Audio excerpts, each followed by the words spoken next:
For more now on the humanitarian situation after 101 days of Israel's war on Gaza, Shaina Low joins us live from occupied East Jerusalem. She is the communications advisor of the Norwegian Refugee Council. Welcome to the program.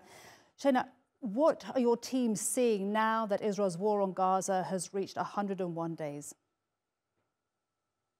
You know, the situation in Gaza continues to deteriorate amazingly. It's unbelievable to think that we've been facing 100 days of this and that there still is more deterioration possible when you have so much infrastructure, more than 60% of housing destroyed, damaged or destroyed, 24,000 Palestinians killed, tens of thousands more injured. It is simply unbelievable.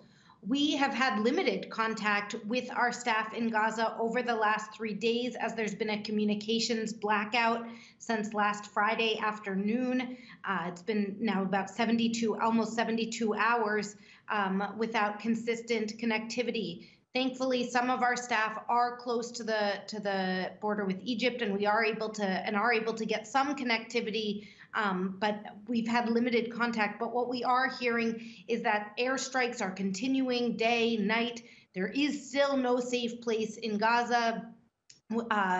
People are desperate for even just basic supplies, food, water, medicine, construction materials to be able to repair homes, clothing, because it's been cold and rainy the last few days. The situation is just incredibly desperate. And Shaina, amid that desperation is, of course, the spread of disease. How can you even control that? Because you've got 1.3 million people in such a tiny place all together. I mean, what are your priorities for stopping the spread of disease? Can you even do that? You know, we aren't health actors operating in Gaza, but we work in partnership with other humanitarian agencies that are. But you know, it's not even just about people being in such close proximity to one another, but it's about lack of just basic sanitation, hygiene facilities in order for people to try and keep themselves clean and safe and healthy. You know, you have hundreds of people sharing toilets, thousands of people sharing showers if they can even access one, lack of access to clean drinking water. Some of our priorities are trying to ensure that those who have been internally displaced do have access to clean drinking water because it's so essential to keeping people healthy and safe. But right now, our priorities are continuing to try and provide assistance and distribute the assistance that we are getting in as best as we can, given the challenging circumstances of so many people crowded into such a small place and everyone in desperate need. But really, we're in a situation now where the only thing that can really hemorrhage the suffering of the people of Gaza is a permanent, sustained ceasefire. We know that this conflict needs to be resolved through peaceful means. And on top of that, we need to have a massive influx of more aid trucks and the ability of humanitarian agencies to access all parts of Gaza in order to be able to really scale up our relief efforts and reach those who are in such desperate need. Absolutely.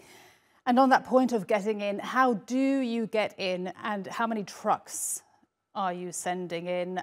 How many teams do you have in? Are you anywhere close to reaching that goal? Well, not even goal, but what it used to be like before the war of 500 trucks going in daily through Rafah?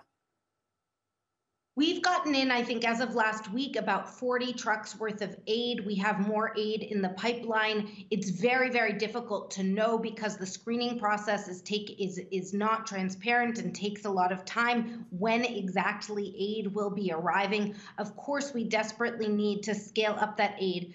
One positive development is that we have been able to get in 3 staff last week who are supporting our local staff on the ground in distributions. They are assessing the situation to try and figure out how we can continue to safely scale up our response.